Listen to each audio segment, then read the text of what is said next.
नजर से सर एक मामला गुजरा होगा कि एमक्यूएम एक मसला आप लोगों के साथ बयान कर रही है और वो फारूक सत्तार प्रेस कॉन्फ्रेंस करके खुल्लम खुला इल्जाम लगा रहे हैं कि लसानी फसादात के लिए एक बार फिर स्टेज सजाया जा रहा है, डंपर माफिया को खुली छूट दे दी गई है और इसे कोई रिएक्शन करते हैं तो धमकाया जाता है।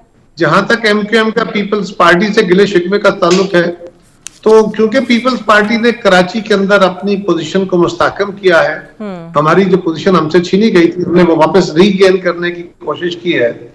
एमकेएम इसको थ्रेटेंड फील कर रही है।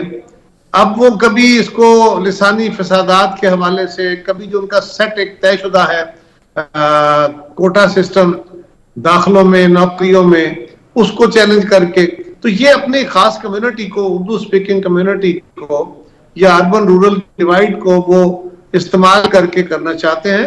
डंपर माफिया में तो हर कौम के लोग हैं जी। डंपरों में तो पश्तून भी हैं, बलोच भी हैं, पंजाबी भी हैं, पठान भी हैं, सिंधी भी हैं।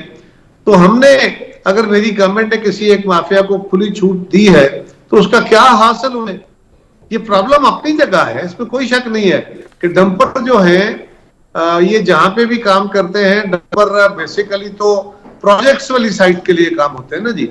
ये हमारी जीटी रोड पे जब इतना ज्यादा वजन उठा के चलते हैं, या ये जो हमारी छोटी सड़कों पे आते हैं, शहरों में आते हैं, तो वो सड़कें डंपर के खाने की पोजीशन में नहीं होती, इसलिए सड़कें जल्द खराब हो जाती है। बिल्कुल सही।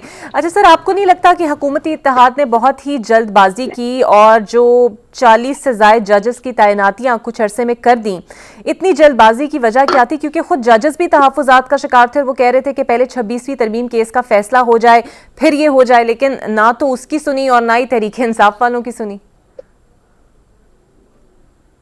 फैसले करने का इख्तियार हुकूमत के पास है जी, जिनके पास मेजॉरिटी है।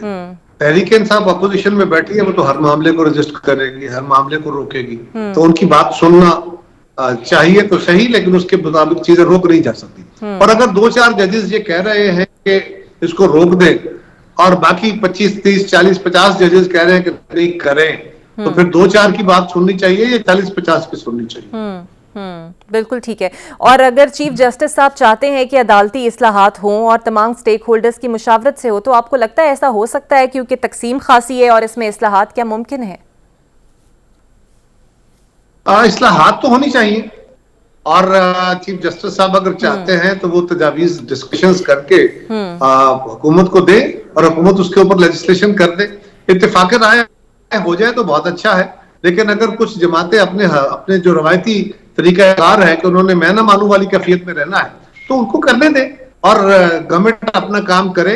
बिल्कुल इसमें कोई शक नहीं है कि पाकिस्तान के लोगों को जुडिशल रिफॉर्म्स की अशद जरूरत है। जो सस्ता इंसाफ और फौरी इंसाफ की फराहमी जो है, उसके रास्ते में इस वक्त जुडिशल प्रोसेस हो या इस तरह की बाकी चीजें, वो रुकावट है। उनको चाहिए हमें कि फौरी तौर पे हम लेजिस्लेशन करें और भी जो जरूरत है उसके मुताबिक जुडिशल रिफॉर्म्स करके, लीगल रिफॉर्म्स करके, जो चीपर एंड क्विक जस्टिस है ये देना फराहम करना हमारी जिम्मेदारी करना चाहिए। बिल्कुल ठीक।